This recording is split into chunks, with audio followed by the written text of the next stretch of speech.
Vamos a inclinar nuestro rostro para orar al Señor que nos ayude, que nos dé de su favor, ¿verdad? En estos momentos. Bendito Padre Celestial, te alabamos, te glorificamos, te damos muchas gracias porque nos permites elevar nuestra voz como iglesia, como congregación, para darte la gloria que solamente tú mereces, Padre Celestial. Te alabamos porque nos has salvado, nos has redimido con tu sangre preciosa que no merecíamos, Padre Celestial.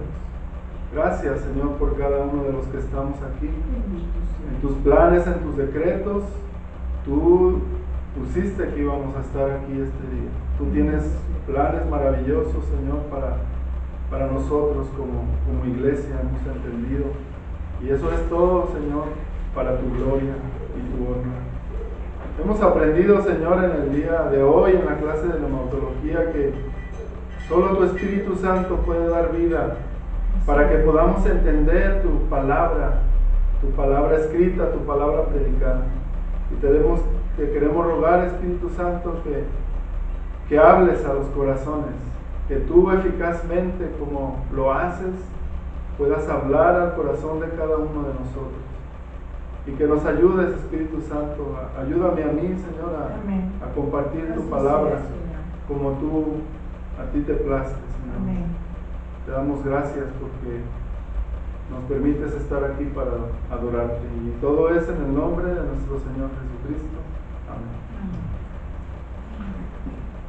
Hermanos, la predicación de hoy tiene como título La sombra y la imagen. Y surge de los versos del 1 al 4 del capítulo 10 de la carta a los Hebreos. Ya vamos en el capítulo 10, ¿verdad? De estar exponiendo esta carta a los Hebreos. Dice así, los invito a que vayan en sus Biblias, Hebreos, capítulo 10, versículos del 1 al 4. Hebreos 10, versículos del 1 al 4, dice así la palabra de Dios: porque la ley, teniendo la sombra de los bienes venideros, no la imagen misma de las cosas, nunca puede, por los mismos sacrificios que se ofrecen continuamente cada año, hacer perfectos a los que se acercan. De otra manera cesarían de ofrecerse, pues los que tributan este culto, limpios una vez, no tendrían ya más conciencia de pecado. Pero en estos sacrificios cada año se hace memoria de los pecados, porque la sangre de los toros y de los machos cabríos no puede quitar los pecados. Y ya hemos visto, hermanos, en los capítulos 8 y 9 la superioridad del ministerio sacerdotal de Cristo, quien no solo es el sacerdote, sino también el mediador y la ofrenda perfecta y una ofrenda eficaz. El Señor Jesucristo, hermanos, se ha asegurado de que todo en el proceso de la redención de su pueblo sea efectivo y sea perfecto. Hemos visto en los estudios, ¿verdad?, que su salvación es perfecta, que Dios no hace posible la salvación. Dios salva a su pueblo escogido, es un poderoso salvador. Y ahora en el capítulo 10 el autor profundiza. Al autor le gusta profundizar, no le gusta dejar dudas. Y él ve la necesidad en este pueblo hebreo que quería judaizar. Y él aún le sigue hablando sobre la eficacia del sacrificio de Cristo. Yo creo que los notaba no convencidos aún. Los notaba tercos en seguir en esa ley sacrificial. Y él sigue usando una técnica de contraste que lo ha hecho a través de la carta. Él presenta, recordemos ese contraste, la suficiencia del sacrificio de Jesús para perdonar de una vez y para siempre los pecados de los que creen en Él, en contraste con la insuficiencia de los sacrificios del Antiguo Testamento. En este capítulo 10 veremos cómo el autor lleva a sus lectores hacia una aplicación práctica de todo el contenido doctrinal previo que nos ha dado.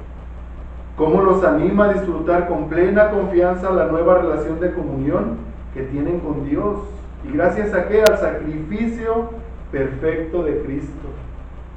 Y también veremos cómo los exhorta a la perseverancia.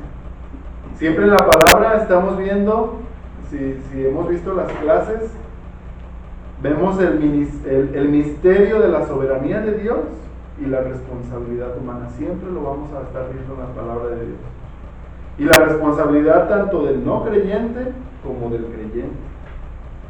Pero en esta sección de los versos 1 al 4, el autor presenta la insuficiencia de los sacrificios típicos frente a la perfecta eficacia del sacrificio de Jesús. Los sacrificios en el Antiguo Testamento, hermanos, acordémonos, eran solo sombras que prefiguraban la realidad de la perfección ofrecida por el Cordero de Dios. Nuestro verso 1 dice: porque la ley, teniendo la sombra de los bienes venideros, no la imagen misma de las cosas, nunca puede, por los mismos sacrificios que se ofrecen continuamente cada año, hacer perfectos a los que se acercan. Y aquí, hermanos, la palabra ley en el contexto se refiere de manera especial a las leyes sacrificiales, a la ley ceremonial. Estas leyes sacrificiales no eran más que sombras de los bienes venideros. Y recordemos el contraste: el tabernáculo en el desierto y el templo de Jerusalén en contraste con el santuario celestial. Al terrenal lo llamó sombra y copia de lo que hay en el cielo, mientras que al celestial se le denominó el verdadero.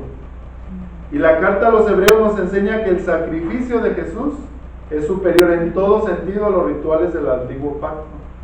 Y Calvino nos dice aquí lo siguiente: creemos que el autor tomó esta figura del arte pictórico, es decir, del arte de la pintura, por la palabra original que es esquía, a lo que se traduce como sombra, que quiere decir un reflejo nebuloso, una mera silueta o una forma sin realidad. Eso le llama sombra.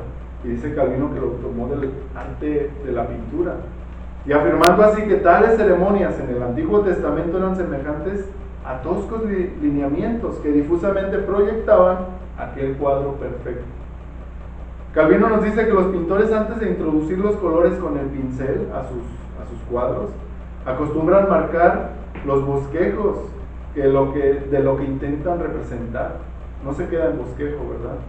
Entonces, la diferencia que el apóstol establece entre la ley y el evangelio es que durante la ley se simbolizó vagamente y con líneas toscas e imperfectas lo que en el evangelio a nosotros ahora se nos presenta con vivos colores y es gráficamente visible. En este punto pensé que nos podría ayudar a pensar en el trabajo de nuestro hermano Isaías, que es carpintero. Seguramente hace un bosquejo antes de fabricar o llevar a la realidad lo que está bosquejando, ya sea un mueble o hasta una casa. El cliente no se queda satisfecho con el bosquejo, ¿verdad? El cliente espera haber terminado en físico lo que se bosquejó, y cuando ve la obra terminada es mejor contemplar la realidad que el bosquejo. Yo creo que se olvida del bosquejo. Y escuché a un predicador decir: usted no quiere vivir a la sombra de la casa, usted quiere vivir dentro de la casa. Eso es para ilustrarnos cómo es que la ley ceremonial era una sombra de la imagen, ¿verdad? Recordemos que el autor quiere que comprendamos que el sacrificio de Jesús es superior en todo sentido a los rituales del antiguo pacto. No solo el tabernáculo y el sacerdocio ejercido en él son sombras de una realidad más excelsa, sino que la misma ley ceremonial que establecía la necesidad de sacrificar animales cada año para expiar los pecados, esa ley sacrificial contenía las sombras de una realidad perfecta. Y otra vez Calvino nos dice: no debemos concluir entonces que la ley fue inservible. No concluyamos eso. Ni sus ceremonias son infructuosas, pues aunque la imagen de las cosas celestiales no estaban terminadas en ellas con el toque final del artista, sin embargo, la representación fue de gran provecho para los patriarcas. Lo que a ellos fue mostrado en la lejanía, a nosotros, hermanos, se nos presenta ahora en primer término. ¿Y qué fue mostrado en la lejanía? El mismo Cristo, la misma justicia, la misma santificación y la misma salvación. Entonces entendemos que el autor no está minimizando aquí la importancia de la ley, pues lo que se constituye en sombra son los sacrificios y ceremonias que la ley imponía. Los rituales celebrados en el culto antiguo actuaban como un tipo imperfecto que apuntaban al antitipo perfecto. Es decir, ¿a quién? A Jesús. En otras palabras, hermanos, podríamos decir, la ley no es la imperfecta. La ley muestra más bien perfectamente, con lo que ella manda, la imperfección de esos sacrificios, enseñando que es necesario un sacrificio perfecto. La ley sacrificial, podríamos decir, es el maestro que condujo a Cristo a mucho pueblo del Antiguo Testamento. Por eso cuando Juan el Bautista presenta al Cristo ante la gente que estaba bautizándose en el Jordán, dice: he aquí el Cordero de Dios que quita el pecado del mundo. Este es, decía Juan, véanlo, el Cordero perfecto de Dios. Y me imagino, hermanos, si quisiera que ustedes también se fueran como a ese tiempo, a ese momento donde estaba el apóstol Juan, y viene el Señor Jesús, o está, dice en la Biblia, como leímos, entre ellos. Imagínense esa escena. Yo me imagino que algunos de los que estaban en ese momento preciso de la historia, algunos podrían decirle a Juan, aún en su ceguera espiritual: ¿pero qué dices, Juan? Yo veo a un hombre, no a un cordero. Jesús es un hombre, ¿verdad? Algunos quizá en esa ceguera todavía no podían ver. Pero Juan, como maestro predicador, como maestra que era esa ley ceremonial, Juan, entendiendo por la gracia de Dios lo que la ley sacrificial le quería enseñar, ¿verdad? Usa la figura del Antiguo Testamento, ¿para qué? Para señalar a Cristo, ¿verdad?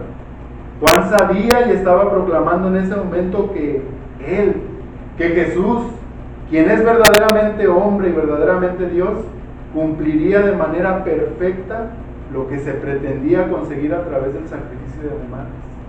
Y también imagínense a los creyentes verdaderos en ese momento estaban ahí y escuchan después de haber tanto tiempo, bueno, en su vida, quizá, yo me los imagino, de cumplir con estas ceremonias, estos sacrificios que la ley imponía, y que ver a Juan y que Juan les diga: aquí está el Cordero perfecto. ¿Se imaginan? Que a usted, quizá para nosotros debería de tomar un más alto significado, pero para ellos, estando ahí después de sacrificar tantos animales, y que Juan les diga: ya llegó el Cordero perfecto, aquí está el Cordero de Dios, ¿verdad? Eso me llenaba a mí de mucha admiración, de mucho gozo. Dice nuestro primer verso: porque la ley, teniendo la sombra de los bienes venideros. ¿Y cuáles son esos bienes venideros? En el contexto que estamos hablando, son el sacrificio perfecto del verdadero Cordero, del Cordero de Dios, y todas sus consecuencias, su ministerio sacerdotal en los cielos. Ahora no es terminó y cesó ese ministerio sacerdotal imperfecto. Ahora ese bien venidero llegó, a través del cual garantiza nuestro libre acceso a la presencia del Padre. El autor dice que esta ley sacrificial era sombra, pero no la imagen misma, dice el texto, de las cosas o los bienes reales. Y la palabra usada por nuestro autor para imagen es eikon, que significa una réplica exacta, no una reproducción imperfecta, no una reproducción parcial, sino una manifestación adecuada a la misma realidad. ¿Y quién es esa imagen? ¿A quién señaló Juan? Jesús es la imagen o icón de Dios. Segunda de Corintios 4:4 dice, si pueden ir en sus Biblias, hermanos, para que ustedes mismos lo vean. Vamos a ver quién es la imagen, ¿verdad? Dice así, Segunda de Corintios 4:4, en los cuales el Dios de este siglo cegó el entendimiento de los incrédulos, para que no les resplandezca la luz del Evangelio de la gloria de Cristo, el cual, Cristo, es la imagen de Dios. Y Colosenses 1:15 también nos dice, Él es la imagen del Dios invisible. Jesús, hermanos, refleja de manera perfecta al Padre. No es una sombra imperfecta, como si lo fueron los sacrificios mosaicos frente al sacrificio de Cristo. Cristo hace visible al invisible. ¿De manera borrosa? No. en forma absoluta y plena. Quienes vieron a Jesús, vieron a Dios y vieron al Padre. Y Juan 14:9, en Juan 14:9 vemos que Jesús le dijo a Felipe, ¿verdad? Le dijo: tanto tiempo hace que estoy con vosotros y no me has conocido, Felipe. El que me ha visto a mí, ha visto al Padre. ¿Cómo pues dices tú, muéstranos al Padre? Y aquí podemos, hermanos, recordar lo que dice la palabra de Dios en Romanos 8:29. Dice que los creyentes fuimos llamados para hacer algo práctico. Esa es una enseñanza en nuestra vida, en esto que estamos viendo. Fuimos llamados para ser hechos conforme a la imagen de Jesús. Y leamos ese texto en Romanos 8:29. Dice así: porque a los que antes conoció, también los predestinó para que fuesen hechos conformes a la imagen de su Hijo.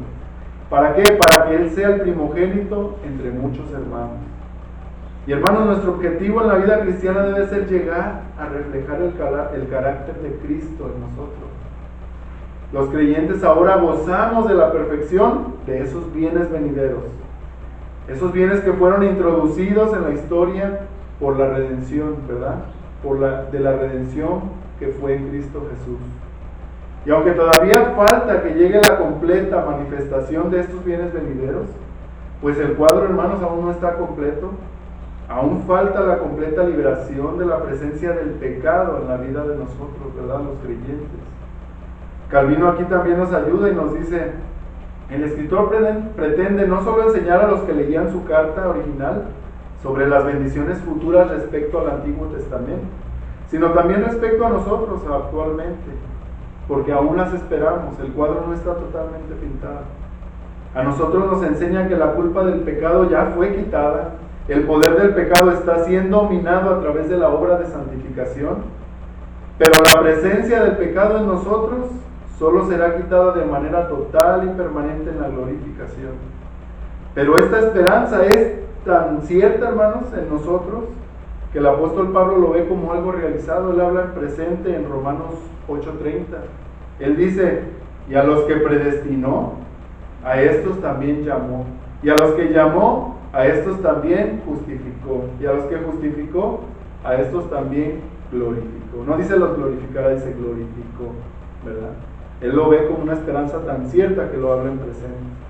El autor nos sigue diciendo en el verso 1 que esa sombra que nos mostraba la ley sacrificial en el antiguo pacto tenía una debilidad muy grande, una imposibilidad.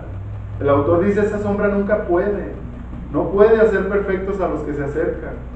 Los adoradores no podían alcanzar la perfección a través de los sacrificios que año tras año celebraban en el día de la expiación.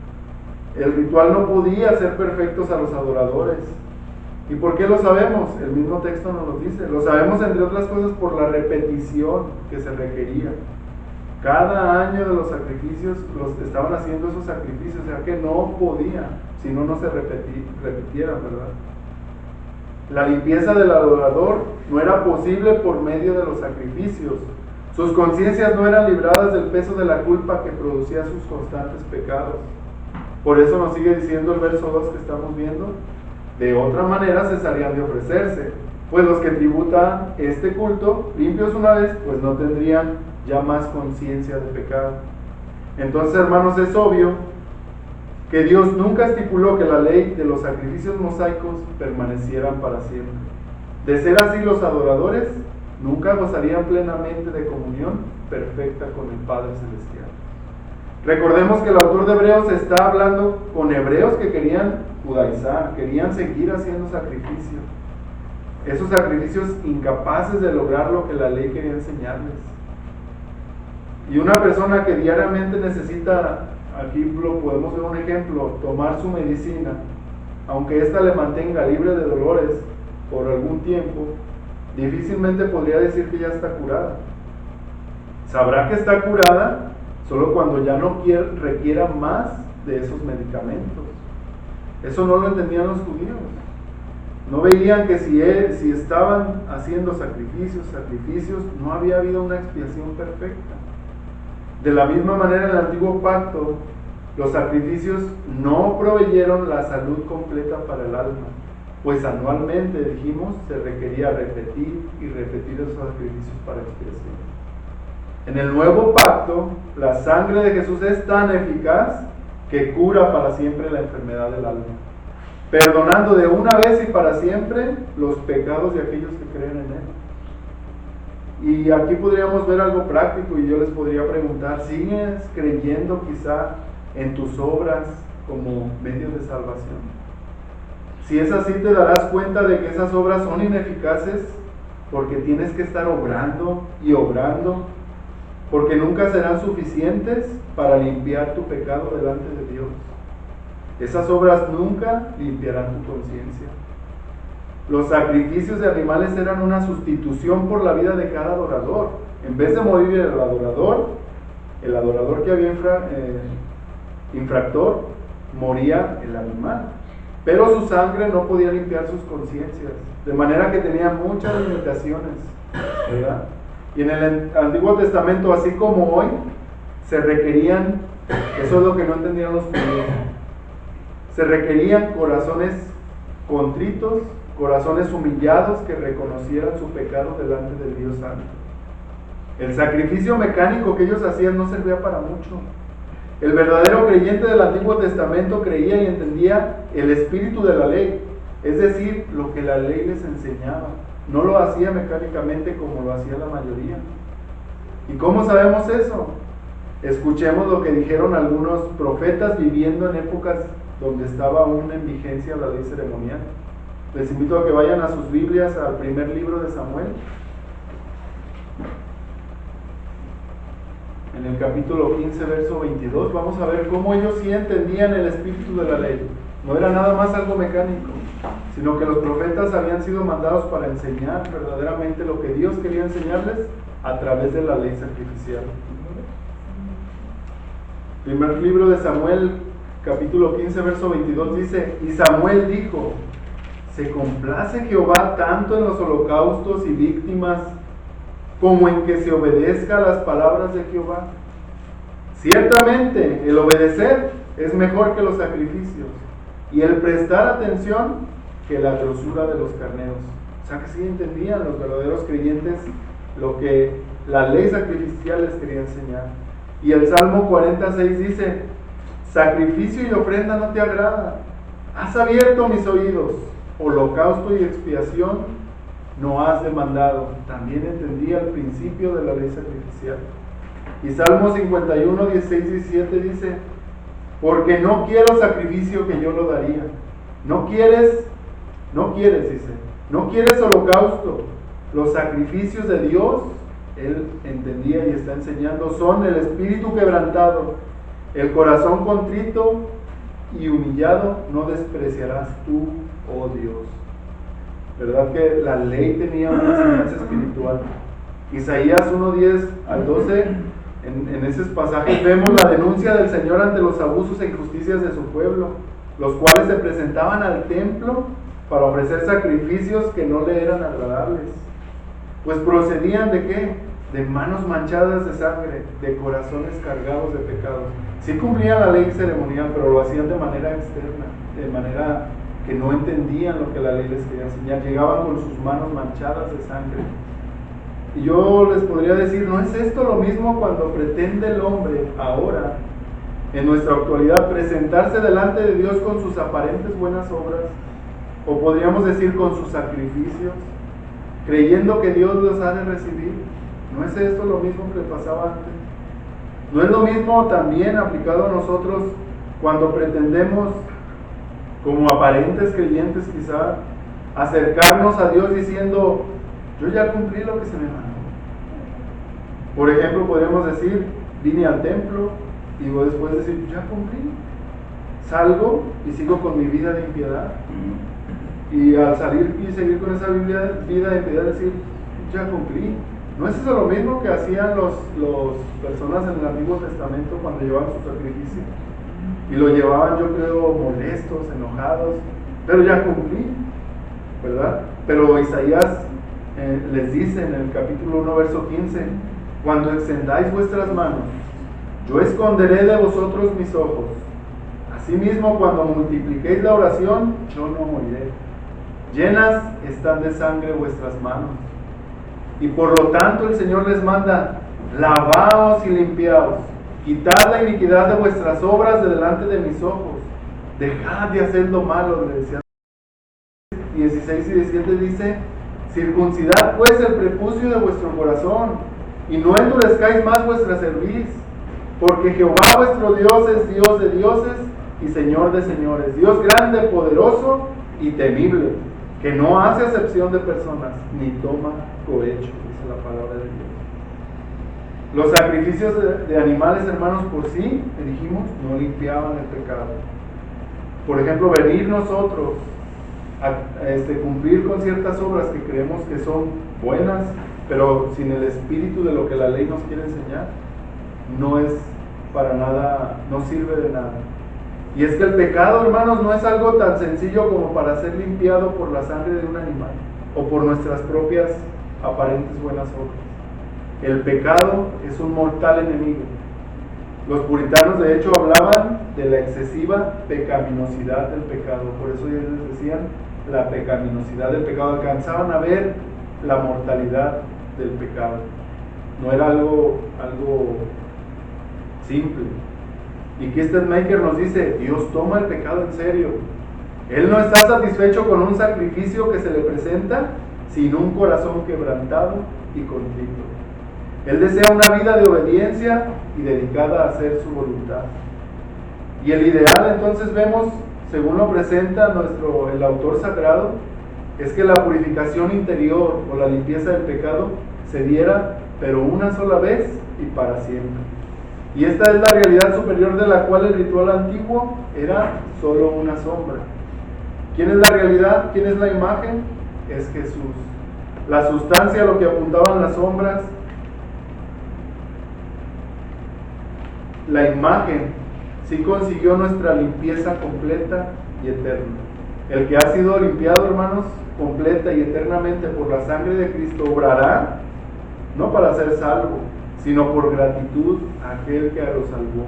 En otras palabras, como fruto de salvación.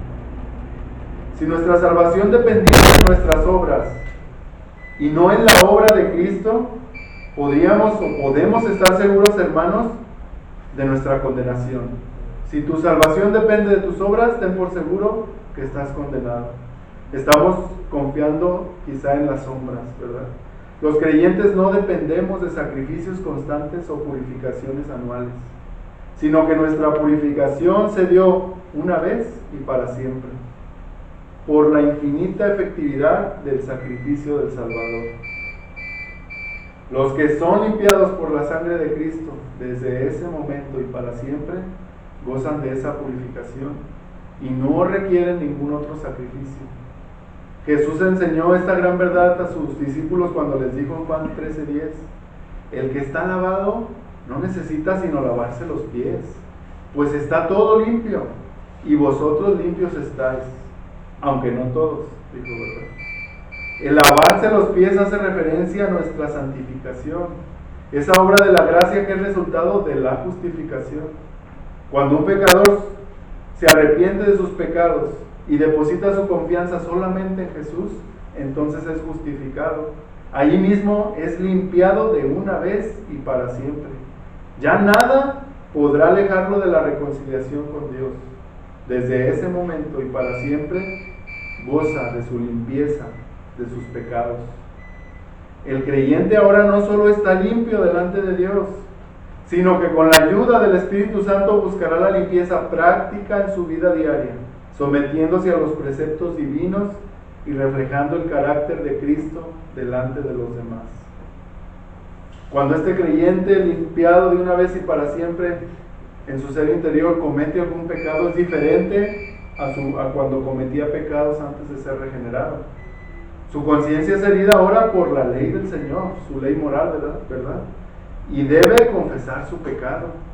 Este es un ejercicio constante que hacemos en nuestro proceso de santificación. Ese es un fruto de un creyente. Allí estamos, hermanos, en la santificación estamos limpiando nuestros pies, pero no requerimos nuevamente de una limpieza total, ¿verdad? El apóstol Juan exhorta a los creyentes para que confiesen diariamente sus pecados. Él les dice, si confesamos nuestros pecados, Él es fiel y justo para perdonarnos y limpiarnos de toda maldad. Y en este punto es posible que algunos creyentes lleguen a la conclusión de que la salvación sí se pierde, debido a que no logran diferenciar las distintas aplicaciones de la obra salvadora en nuestras vidas. Muchos, por ejemplo, confunden justificación con santificación, y otros no logran bien comprender, por ejemplo, lo que es la regeneración.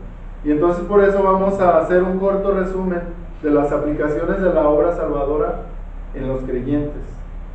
La salvación que Dios nos ofrece es completa y perfecta, pero por decirlo así, conlleva una serie de aplicaciones o pasos que quizá ya todos conocemos aquí. Por ejemplo, hemos dicho que la salvación inicia en la eternidad. Allí, cuando aún no existía el tiempo, Dios, en su decreto o propósito eterno, escogió a un pueblo numeroso de personas a los cuales quería salvar. Esto es a lo que llamamos la elección. Y aunque hay muchos textos, hermanos, que enseñan esta verdad, debido al tiempo acudiremos a un solo texto. Dice el apóstol Pablo en Efesios 1, que todos los que llegan a creer verdaderamente en Cristo fueron escogidos en un decreto eterno. Eso dice Pablo cuando él dice, según nos escogió en Él antes de la fundación del mundo, para que fuésemos santos y sin mancha delante de Él, en amor, habiéndonos predestinados para ser adoptados hijos suyos por medio de Jesucristo, según el puro afecto de su voluntad. Entonces la elección de los salvos se dio solo por el beneplácito divino, por su sola voluntad, antes de que el tiempo existiera. ¿Y qué tenemos nosotros en esta obra? Nada, ¿verdad? El creyente es totalmente pasivo. El creyente no hace nada en esta obra de elección. El llamamiento eficaz es el segundo aspecto en la aplicación de la salvación, y creo que lo hemos visto mucho en la clase de neumatología. A los que Él escogió desde la eternidad, en el tiempo establecido solo por Él, los llama de manera eficaz e irresistible por el Espíritu Santo. Y usualmente es a través de la predicación del Evangelio. Aunque a través de la predicación del Evangelio externa llamamos a todos los hombres al arrepentimiento, solo responderán de manera real los que, además del llamado que reciben por medio de la predicación, son antes vivificados y convencidos por el Espíritu Santo en sus corazones. El apóstol Pablo dice que a los escogidos en la eternidad Dios los llama para que crean en Él. Dice Romanos 8:29, a los que predestinó, también que los llamó. El Señor Jesús enseñó que nadie va a Él si no es llamado eficazmente por Dios. Cuando dice Juan, ninguno puede venir a mí si el Padre que me envió no le trajera. Y veíamos en la clase, entre paréntesis ponía el hermano Pin, si el Padre que me envió por el Espíritu Santo no le trajera, y yo le resucitaré en el día postrero, ¿verdad? ¿Qué le sigue? La regeneración. La regeneración es la obra del Espíritu Santo mediante la cual hace revivir al Espíritu que estaba muerto en sus delitos y pecados, ¿verdad? Dios da vida espiritual al hombre y le capacita para creer en Cristo. Nadie puede creer verdaderamente en Cristo si primero no recibe vida espiritual, pues las Sagradas Escrituras enseñan claramente que el hombre está muerto en sus delitos y pecados, de manera que no puede ni quiere buscar a Dios. En Juan capítulo 3 lo vemos, ¿verdad? El Señor Jesús le enseña a Nicodemo, y a nosotros también nos enseña que nadie puede entrar al reino de Dios o a la salvación si primero no nace de nuevo. Este nacimiento inicial es indispensable para poder creer en Cristo, y es ahí donde veíamos que entra la fe y el arrepentimiento, que son un don de Dios, pero que el hombre sí participa, ¿verdad? Y así como un niño no decide nacer, de la misma manera ninguna persona puede tomar la decisión para nacer de nuevo. Esto, hermanos, la regeneración es solo la obra del Espíritu Santo. Eso es lo que dijo el Señor Jesucristo a Nicodemo, no es algo que nosotros estemos inventando. La justificación, que es lo que le sigue a la regeneración, a la conversión, es la obra por la cual Dios, el juez eterno, nos declara justos como si nunca hubiésemos pecado. ¿Basado en qué? En la obra sustitutiva de Jesús, basado en la obra del Cordero, ¿verdad? Perfecto. Él pagó por nuestro pecado, ya ha sido efectuado ese pago por Cristo en la cruz. Y entonces ahora los creyentes, los que hemos sido escogidos, llamados eficazmente y regenerados, no tenemos que pagar más por el pecado, sino que nuestra culpa ha sido quitada. ¿Por cuánto tiempo? El autor de Hebreos dice, para siempre. Somos limpios de nuestra culpa eternamente. Nuestros pecados pasados, presentes y futuros fueron cargados en el sacrificio redentor de Cristo. Y esta es la seguridad del creyente. No tenemos que cargar ya más la culpa o el temor de la condenación. Y el creyente es totalmente pasivo en la justificación. Eso es algo realizado fuera del creyente, no es algo que es en el creyente dentro. Y eso es en el tribunal divino, es una declaración legal, ¿verdad? Alguien ya pagó la deuda y ahora el juez pone el sello sobre nuestra factura que dice cancelada la deuda. Colosenses dice anulando el acta de los decretos que había en contra de nosotros, que nos era contraria, quitándolo de en medio y clavándola en la cruz. Y vemos también en estas aplicaciones de la salvación, llegamos a la santificación, que es aquel proceso en el cual participan Dios y el hombre regenerado. ¿Cómo participamos? Buscando la constante liberación de la presencia del pecado y haciéndonos más semejantes a Cristo. La santificación es un proceso que dura toda la vida. No somos salvos por nuestra santificación, pero como salvos andamos en constante santificación. ¿Y qué le sigue? La glorificación. Es aquel momento anhelado, ¿verdad? Todos lo anhelamos, en el cual nos veremos libres para siempre de la presencia del pecado, no va a haber más pecado. Esto solo se dará en el estado eterno, cuando entremos a la presencia del Señor. Y para seguir con nuestros versos, 3 y 4 dicen, pero en estos sacrificios cada año se hace memoria de los pecados, porque la sangre de los toros y de los machos cabríos no pueden quitar los pecados. El ritual anual de los sacrificios de animales producía, dice el texto, una memoria de los pecados.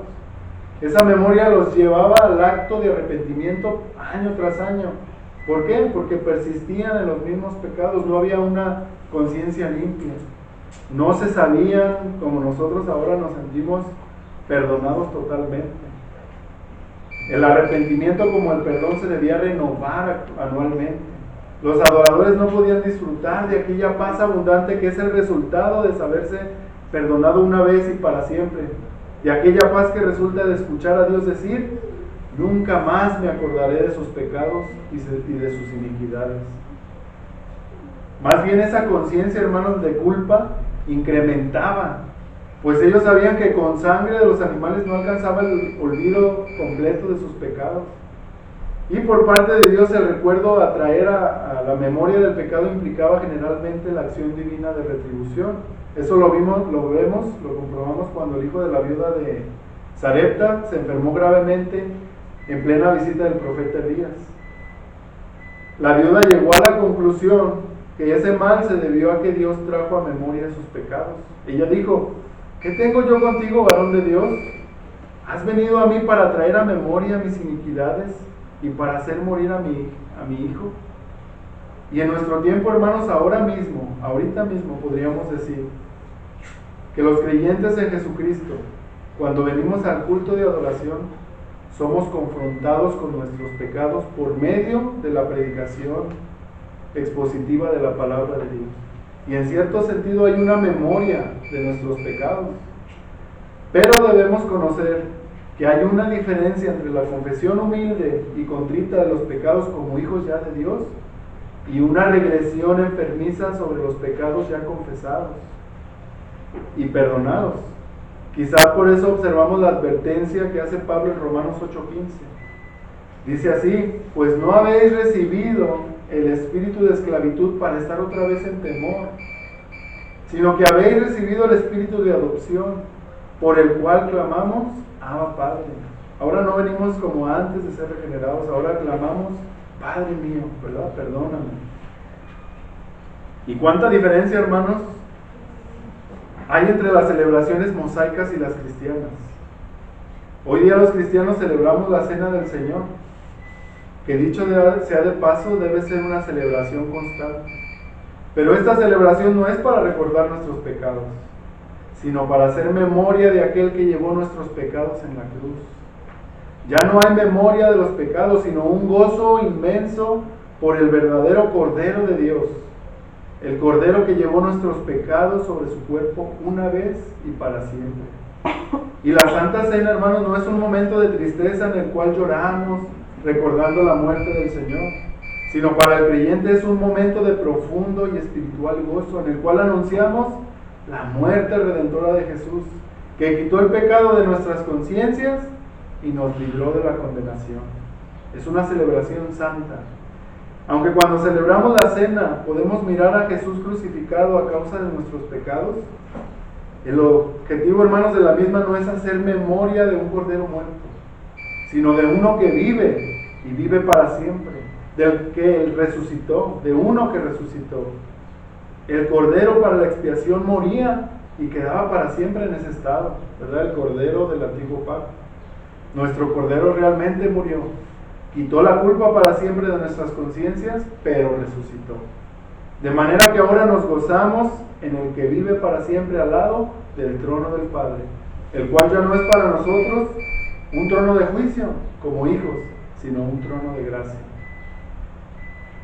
Y hermanos, cualquier sacrificio que quieras hacer o poner delante del Padre para propiciar o aplacar su ira, o para querer cubrir tus pecados delante de Él, no importa con qué máscaras los quieras cubrir, será una atroz blasfemia contra Cristo, contra el Cordero bendito de Dios. El verdadero creyente, hermanos, ahora sabe, como dice Romanos 8:1, que no hay ninguna condenación para los que están en Cristo Jesús. Entonces, hermanos, disfrutemos de la vida cristiana, gocémonos en las enormes bendiciones espirituales que Cristo conquistó para nosotros. Andemos en libertad que produce el saberse libre de la culpa por nuestros pecados. Pero sin olvidar lo que nos dice Pablo en Romanos 6:1 y 2. ¿Qué pues diremos? Dice Pablo. ¿Perseveraremos en el pecado para que la gracia abunde? En ninguna manera. Porque los que hemos muerto al pecado, ¿cómo viviremos aún en él? Vivamos pues abundantemente para glorificar a aquel que nos salvó, para que anduviésemos ¿en qué? En buenas obras. Y ahora que estamos libres del peso de esa culpa, con la ayuda del Espíritu Santo, vivamos enteramente consagrados a nuestro Dios, que es 3 veces santo, ¿verdad? Vamos a orar, hermanos. Bendito Padre Celestial, te damos gracias, te alabamos, te bendecimos, glorificamos tu nombre. Gracias porque diste a tu Hijo como Cordero Santo perfecto. Y Señor, confiamos en su obra, en su sacrificio. Sabemos que a través de ese sacrificio nos has limpiado de manera perfecta. Pero también, Señor, sabemos que al andar en este mundo nos ensuciamos. Nos ensuciamos mucho, Señor. Permítenos, Padre Celestial, tener la confianza primero de que tú nos has limpiado perfectamente y acudir a ti confesando nuestros pecados día a día para limpiarnos, Señor, y ser santificados constantemente. Hasta aquel momento, Señor, de la glorificación que esperamos con ansia, Señor, donde nos librarás completamente del pecado. Te damos gracias, Señor, por tu misericordia y por tu amor. Te pedimos, Señor, a veces decimos de manera fácil, vivamos para nuestro Señor porque nos ha lavado, pero a veces confiamos en nuestras obras, Señor, y ofendemos a tu sacrificio. Sabemos, Señor, y entendemos que separados de ti nada podemos hacer. Ayúdanos a realmente vivir una vida santa, Señor, para glorificar tu nombre. Ten misericordia, Señor, a uno de nosotros. Guíanos, condúcenos, Señor, en este camino, ya que nos has salvado, Padre Celestial. Y te pedimos también, Señor, por aquellos que aún confían en sus obras, que aún se acercan delante de ti por medio de sus sacrificios sucios. Te pedimos que tú, por medio de tu palabra, que tu Espíritu Santo quiera vivificar para que vean que esas obras son trapos de inmundicia, Señor. Así estábamos nosotros y te alabamos porque por tu sola gracia nos has salvado y limpiado. Y te pedimos también, te rogamos por nuestros familiares, nuestros amigos, nuestros conocidos que no pueden ver a Cristo, al Cordero de Dios que está ahí, al que ha resucitado y está a la diestra del Padre para interceder por nosotros. Ten misericordia, Señor, de todos aquellos que no han sido salvos, Padre. Te lo pedimos en el nombre de nuestro Señor Jesucristo. Amén.